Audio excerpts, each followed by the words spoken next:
Hey guys, welcome to the channel. This is the first time I've done a video like this. We're going to be covering Warhammer 40,000 faction tactics for Genestealer Cult, arguably one of the quirkiest and most unique armies in the game. This video will just be a starting point as I go over the topic in more detail and the ones to follow. Hopefully you learn some stuff, or if you're already a Cults player, maybe I'll teach you some tricks you don't know about. And of course, if you think I'm talking absolute bollocks regarding anything, just tell me why in the comments section. I don't get upset easily. Now, I guess I figured it's about time someone covered this faction in more depth, because as far as I know, there's not many other YouTube channels out there who actually know what they're talking about with them. I tend to find a lot of the advice and opinions you'll get, it comes from people who don't really have much experience with the army. Most likely it's not the main thing they collect, and it's just considered more of like a fun side project. Or chances are they're just passing judgment on it based on how it looks on paper, just looking through the codexes.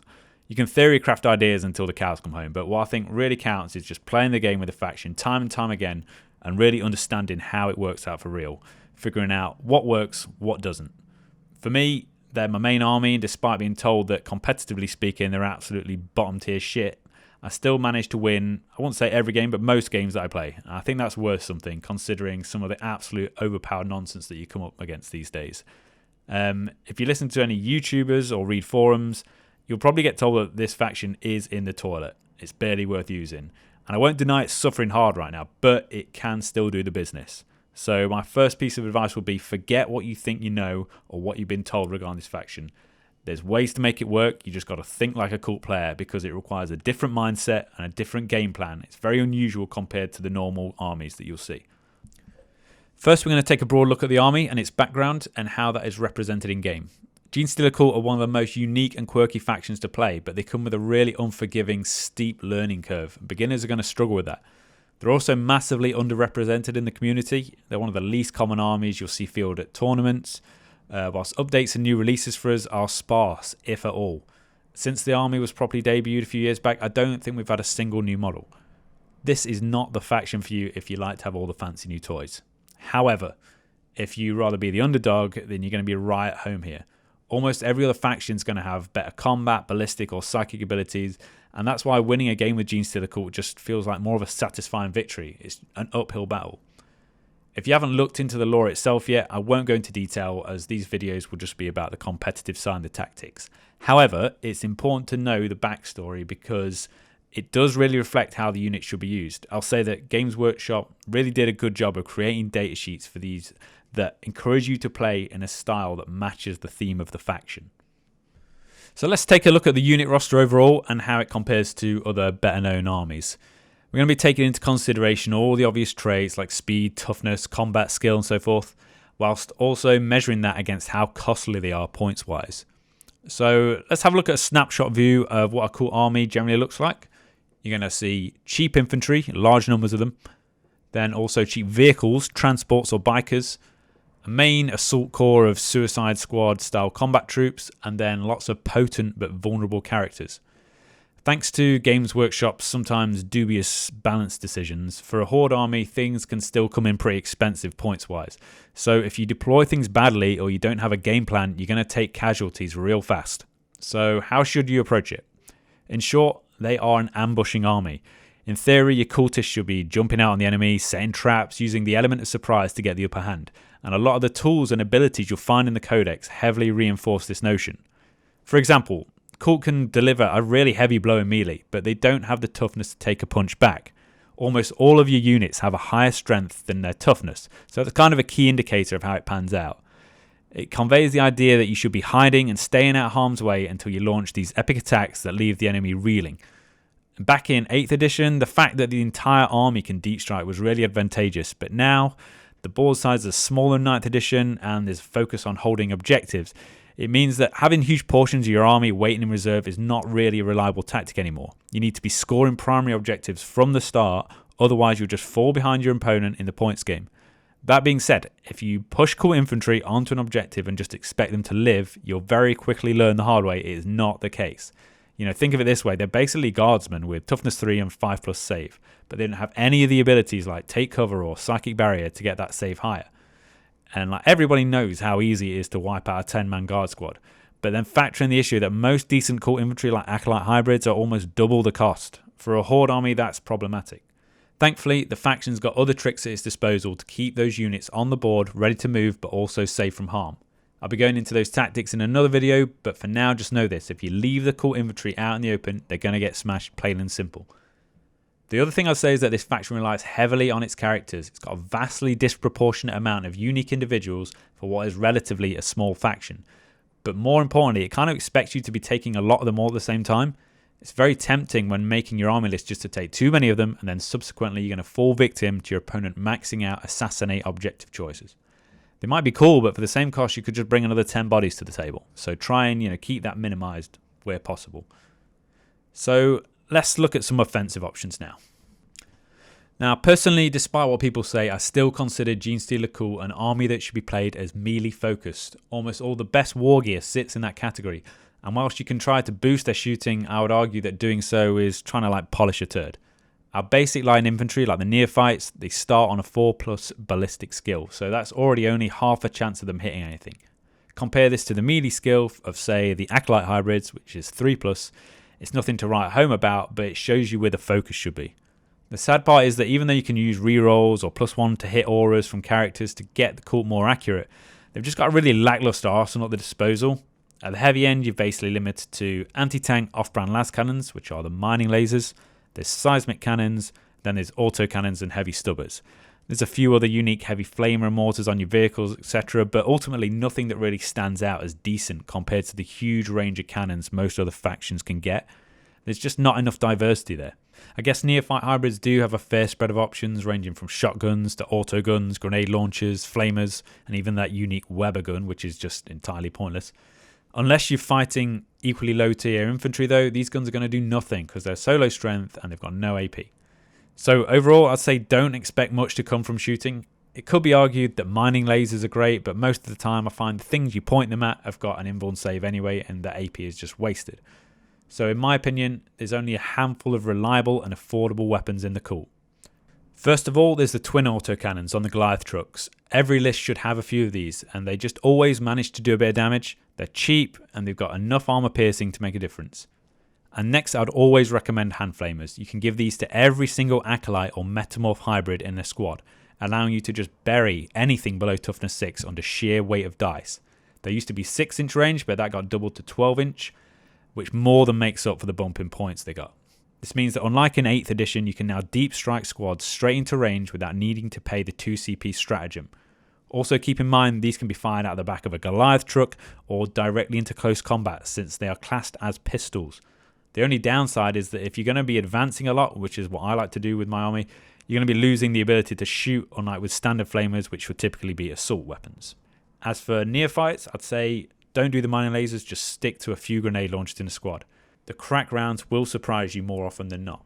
I'm going to be covering the Sanctus sniper in more detail, but I can't leave him out here.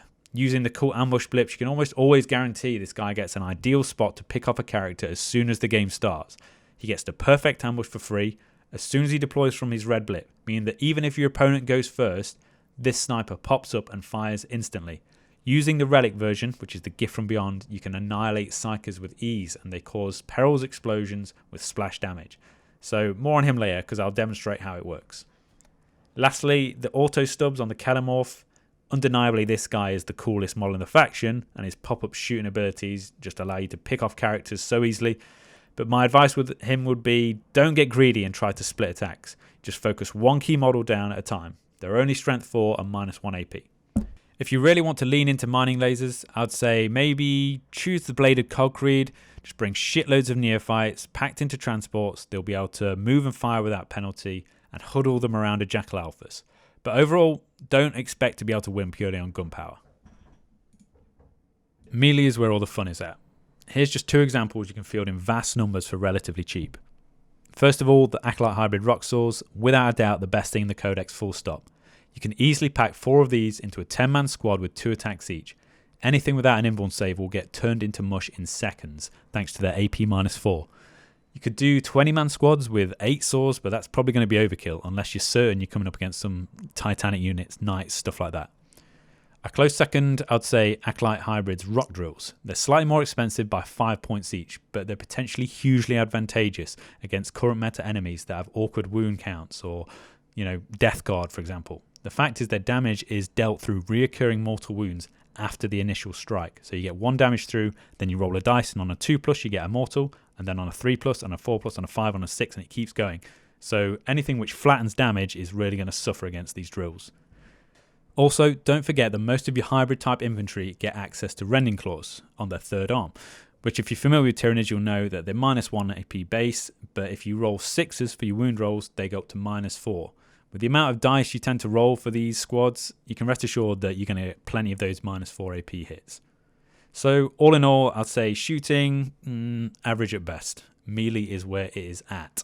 Okay, let's move on and we'll talk about maneuverability, which is a big point here. One of the things about GSC that really goes unnoticed is their speed. And I'm not talking about the vehicles like the Goliath truck transports or the Ridge Runners or even the dirt bikes, the Jackals. These are all very class clocking in at 12 or 14 inches respectively. But what I mean is the advanced speed of the infantry, which is ultimately what is going to win your games. These are the guys who give you the objective holding ability, the ones who are going to be making the critical charges, they can move through cover, through ruins. They're the ones who are carrying the gear that's actually worth a damn in this codex. But the best thing of all is, on paper, most people just look at these troops and assume that they're just, regular 6-inch movers. It's really short-sighted. I'd go as far to say that GSC are better than the classic Kraken Genestealers of, 8th edition. Maybe you won't be able to reach the insane double move and advance speeds that they could achieve with a Swarmlord, which I think it was like 42 inches. But the fact is, in 9th edition, that's not even necessary. A squad of Acolytes, for example, can easily move 15 inches if you choose the Twisted Helix Cult Creed and you throw in a Clamavus. 15 inches is a lot, and that's before you charge, which is guaranteed with a stratagem, or you can activate that ability through a psychic power, or you can do one on 2 different squads. Think of it like this: Genestealers are almost twice the price of an Acolyte hybrid, and yet they boast none of the special weapons that allow Acolytes to really do the damage to the key targets. Everyone thinks Genestealers are fast, but if you're running Twisted Helix, then your troops are already equaling them in movement speeds. As I mentioned before, think about the theory of ambushing. When shit is about to kick off towards the middle of the board, you could have these bad boys slightly drawn back behind some line of sight blocking ruins, and then when you need them, you just push straight forward through the building at distances which will catch your opponents off guard. Nobody assumes that basic troops are going to be able to gain that distance and then guarantee a charge. And that's what it's all about, surprise tactics. It's important to give a shout out to the transports and the fast attack options too, because the Goliath truck is an absolute workhorse. I'll explore it more in depth later, but once it's done its job carting troops to objectives, I typically treat mine as distractions. I just use them to keep the enemy busy, charge them in, soak up Overwatch or tie up infantry squads. Remember also that the Jackal dirt bikes do get buffs from the Creed, so Twisted Helix variants can boost up to 22 inches of movement a turn. The best thing about all this speed is that you may find yourself able to get off first turn charges very easily. I'd highly recommend pursuing this ultra aggressive playstyle, using the striking distance to get up the board and pin the enemy into their own deployment area. That's how you stop them from pushing out and scoring primaries. If you spend the whole game fighting in their deployment zone, you've won. It doesn't matter if you lose every single unit in your army if the primary objective scores are so far gone they can't claw back from your early smash. If all goes to plan and you get to make those charges first, then you're going to be in a position where you can make the most out of the cult's real damage dealing kit. I've already mentioned how you really get sport for choice in the melee category, but before I go on, it's important to highlight one crippling weakness in this close combat focused playstyle. If you run an army list that's packed out with squads ready to get stuck into a good old fashioned scrap, it's likely you'll want to be charging multiple targets in a single turn, right? In most of my games, I could be rushing between 3 or 4 squads of Acolytes, maybe Aberrants, straight across the front line, all hitting different enemy targets on the front. So the problem is that thanks to the 2CP stratagem, which every army can get, which is counter-offensive, it's only guaranteed that you'll get to fight one of these skirmishes first before the enemy interrupts. And if they're smart, which, let's face it, they typically will be, they'll choose to fight one of your squads that hasn't fought already. Chances are, thanks to Genestealer Cult's low toughness and saves, almost anything you connect with is going to just hit you and severely hurt or probably delete your squad. Losing a big 150 point squad of Acolytes before they do their job is something you definitely cannot afford. Now, this can be minimised by a bit of clever planning, perhaps by charging only one enemy infantry squad that you can potentially do damage to you, and then the other charge against a low melee threat like a tank. You fight the infantry first, and then the opponent hasn't really got, an incentive to pay the 2CP if they're only going to be hitting with a tank. At least this way you can be sure you don't have to worry about losing men to a counter-offensive. So let's take a quick overview of the key melee units themselves. First of all, the Aberrants. These are the ultimate in brute force smash tactics. It can be said that they will delete almost anything they come into contact with, assuming you can chain link a few buffs. They tick all the boxes with number of attacks, AP, strength, damage. They're just purpose built for the use in the Twisted Helix cult, which gives them more strength, the ability to fight again to ensure a key target is destroyed. They may be a hefty points investment, but they are fun to use. That might be easy to forget when playing, competitively, but it's important to remember when you play a game like this in the first place, they want to be fun to use. They're one of those units that just often make your opponent's jaw drop when they see how devastating they can be. Don't be deceived, however, by the hulking muscle mass and the points cost. Their durability is average at best. They're only toughness 4, but with the same armor as a basic guardsman, so even a short burst of bolt of fire can fuck them up. They do have a unique ability similar to the new Death Guard, however, in which they flatten all damage by 1. So, example, heavy bolters will be doing 1 damage instead of 2. But then it goes on to a feel no pain damage mitigation roll of 5 or 6. You can also buff that to 4+ with a 2 CP stratagem, and you can give them rerolls of 1 on the feel no pain by keeping the near and icon ward. So it might seem like the hench, but just don't expect to keep them on objectives that the enemy really wants. I find the true way to keep them around by buffing them with the Biophagus. He's most known for his ability to inject the aberrants with drugs that give them all 1 extra attack, but in fact by choosing or hoping for your roll to give them the +1 toughness, it just bumps them up to toughness 5, and that just stops a lot of bolter fire, or generic melee suddenly just starts struggling to wound them. So my advice, go for toughness on the boost there. They're already strong as hell and they already have plenty of smash power. Let's talk about the Patriarch, because he has a place in every single cult army list. You should never ever leave home without him. He's fast, he's a psyker, his claws can rip things to pieces, and he's also surprisingly durable if you surround him with minions. One thing I'll say is that in my experience his weakness lies in his ineffectiveness against troops that have an invulnerable save. His claws start AP -3, got to an insane AP -6, but all that is wasted on invuln saves that really blunt his impact if he gets into the mixer with, let's say, a squad with storm shields. In an ideal world, you want him fighting basic Primaris Space Marines or mid-tier vehicles. When it comes to keeping him alive, personally, I find that he gets very lucky against being hit by anything big, let's say Melter or Last Cannon Round, Demolisher. Thanks to Unquestioning Loyalty and the Amulet of the Void Rim Relic, you basically get 2 solid 4+ saves with potential rerolls and then most likely a feel no pain after that. On the flip side, he tends to get his head kicked in really easily by lots of mid-tier combat strikes or just basic small arms. Now, by this point, you might be starting to think that Genestealer Cults have got an unusual reliance on a lot of characters in its army layout, and I say yes, it really does. There's so many things that are codependent on buffs, aura abilities, multi-part combos. It can get pretty confusing and hard to put together. But honestly, I think the most useful one is the Icon Ward. He's a cheap HQ choice, and he just helps your infantry and Patriarchs stay alive by giving them that feel no pain. Since you're going to want to be moving a big mob of minions up together around your Patriarch, it makes sense to have this guy following them around. I don't often play a game without the Clamavus following suit either. He'll be there making sure you get extra distance on your advance and charge rolls to maximise everyone's speed. I'd say that these are the key units to make the cult work. Of course, there's other playstyles, but I really can't say I've had much luck when pursuing them. Now, I'll give you an example of what I consider to be a competitive army list, demonstrate how this all gets tied together. So it's important to have a game plan in mind when you design your army list. So this one was done very specifically. If you take this list and try to play defensively, it probably won't work out. Instead, think of it like a kamikaze suicide squad. You throw the entire lot up the board as quickly as possible and don't be shy about it. As mentioned, it's designed with the Twisted Helix in mind. So, for your HQs, obviously the Patriarch leads. If he's on the board, he's got to be a Warlord anyway. Traits, I would say choose the Biomorph Adaptation for extra strength and attacks, put him on 7 at both, or optionally swap that for Shadow Stalker to give him -1 to hit. That can keep him alive longer. It applies to both shooting and melee. For his relic, I would say the Amulet of the Void Rim gets you the 4+ invuln against shooting only, and he can never be overwatched. That's a great tool to use him at the front of your charges, and if this, let's say your mass hypnosis doesn't go off on a target, you can charge him instead, and then it just, he ties up the target straight away. I'd then fill out the HQ with an Icon Ward and a Magus. Icon Ward will be advancing by the Patriarch side, in the middle of a herd of assault infantry to maximise his feel no pain aura.